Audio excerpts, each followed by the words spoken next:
Hello అండి, అందరూ ఎలా ఉన్నారు? Welcome back to our channel Vini's cakes and blogs. ఈ రోజు అయితే మనకు ఒక కస్టమర్ ఫైర్ కేక్ని అయితే ఆర్డర్ పెట్టారనమాట వాళ్ళ యొక్క యానివర్సరీకి. సో కస్టమర్ మనకి కాల్ చేసి ఏదైనా ఒక డిఫరెంట్ థీమ్లో కేక్ అయితే కావాలండి, మేము ఇప్పటివరకు ట్రై చేయిందని చెప్తే 2-3 కేక్ వీడియోస్ అయితే పెట్టాను. అందులో మనకి కస్టమర్ ఈ కేక్ని అయితే సెలెక్ట్ చేసుకున్నారు. దాన్ని నేను ఎలా సెట్ చేశాను అనేది నెక్స్ట్ వీడియోలో పెడతాను. ఈ కేక్ ఫినిషింగ్ మనం ఎలా చేస్తున్నాం అనేది వీడియోలో చూసేయండి.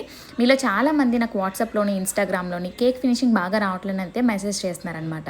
ఈ వీడియోని మీరు ఒకటికి కాదు 5 to 10 టైమ్స్ వరకు క్లియర్గా చూడండి. నేను ఫినిషింగ్ ఎలా చేస్తున్నాను అనేది మీరు కరెక్ట్గా గమనించండి. ఎన్ని టూల్స్ వాడైనా కూడా చెప్పండి.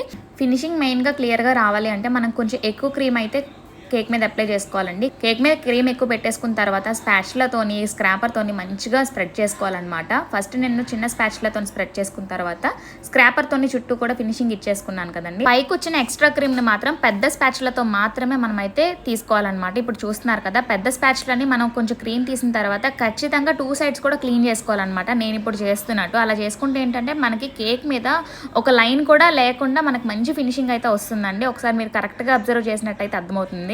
కేక్ ఫినిషింగ్ నేను ఎలా చేశాను అనేది నెక్స్ట్ వీడియోలో షేర్ చేస్తాను. వీడియో నచ్చితే లైక్ చేయడం మర్చిపోవద్దు.